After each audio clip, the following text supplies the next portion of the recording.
forest waits in silence. The only sound is the wind brushing against leaves when suddenly it begins. A roar of voices splits the night, fierce and unrelenting. From the darkness, figures surge forward, their bodies painted in fire, red and death black, their weapons glinting in the torchlight. No iron helmets, no polished breastplates, no rifles. Only speed, precision, and a kind of warfare that turn the bravest enemies into frightened men. Now place yourself there for a moment. You're burdened with armor that clanks at every step, your musket heavy in your arms and maddeningly slow to load. Across from you moves someone who doesn't fight by your rules. He's vanished into the trees before you've taken aim, only to strike from your flank when you least expect it. Colonists would later call them ghosts of the forest. And with good reason. Do you think you know the reason? This was no accident, no wild chaos. It was strategy in its purest form. Native warfare was built on the body's strength and the land's secrets. Why drag iron across your chest when the ground itself could shield you? Why stand still in a line when you could move like wind through the trees? To their enemies, the sudden cries and the painted faces seemed otherworldly, even supernatural. To them, it was calculated psychology. Fear was as sharp a weapon as any arrow. And those arrows?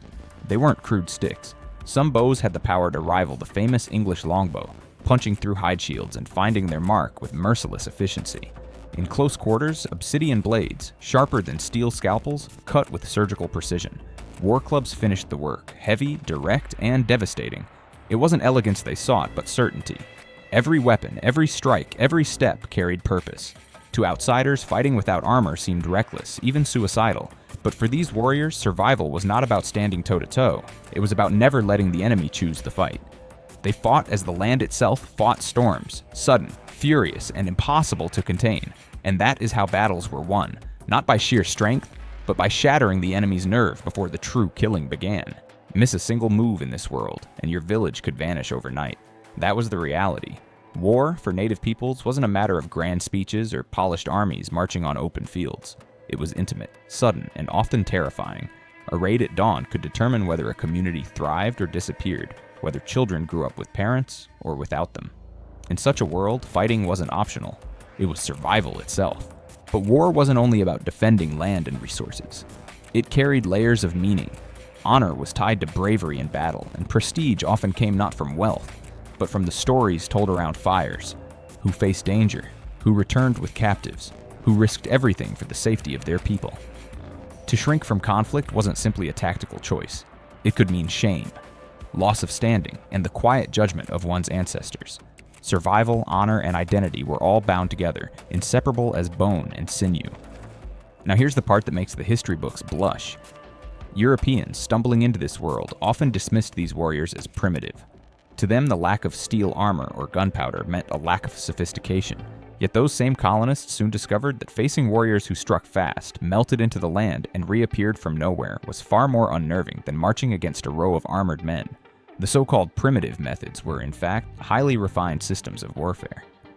And the twist? Modern special forces, the kind trained to handle asymmetric warfare today, study many of these same tactics. Stealth, mobility, surprise strikes, psychological pressure, these weren't discovered in the 20th century. Native warriors had perfected them centuries earlier. Imagine explaining to a seasoned commando that his cutting-edge training looks suspiciously like something a Mohawk or Comanche warrior might have taught 500 years ago. He might not laugh, but history certainly would. For those who lived it, these were not tales to entertain grandchildren. They were the rules of life and death, learned the hard way.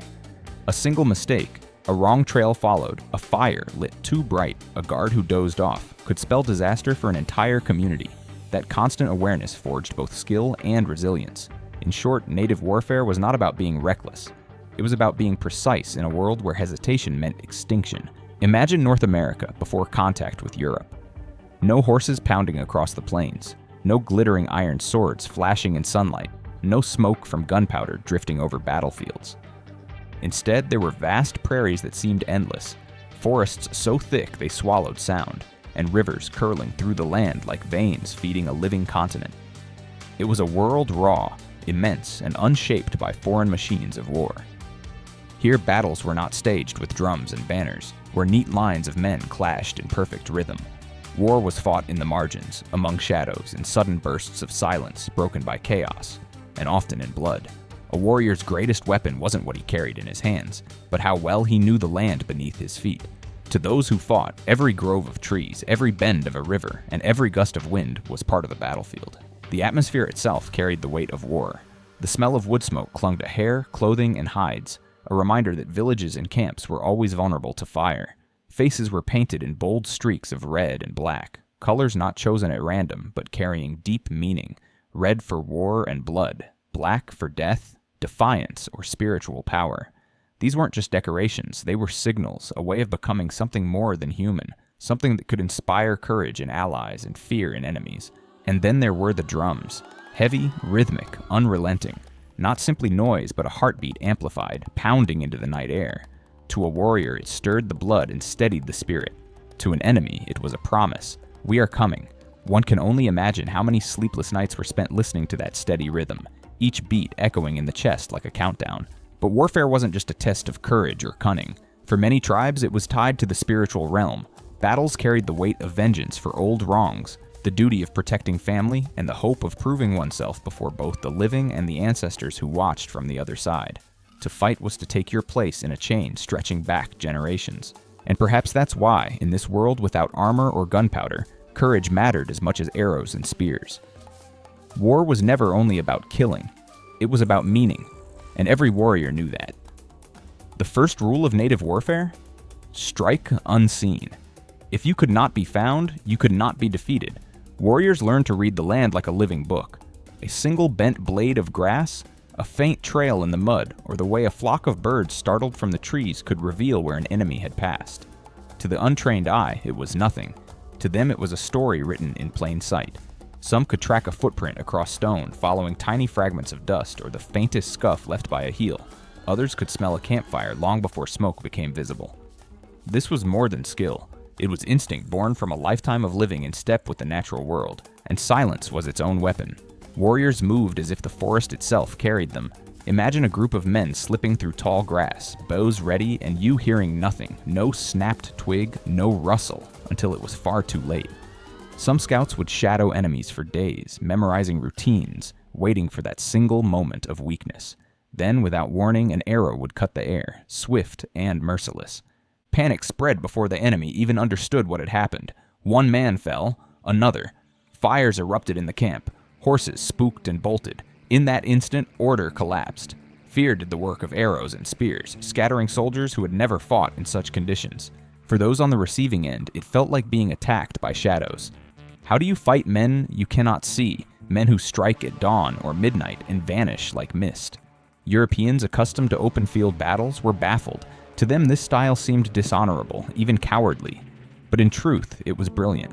Why stand in neat lines waiting to be shot when you could melt into the trees and choose the moment of attack? There's a saying in modern warfare: the unseen enemy is the most dangerous. Native warriors understood that centuries before it became a military proverb. They didn't just fight their enemies, they outthought them, using patience as a weapon sharper than any blade. So picture it, your sword still sheathed, your camp in flames, and a cry rising from the dark. That wasn't luck.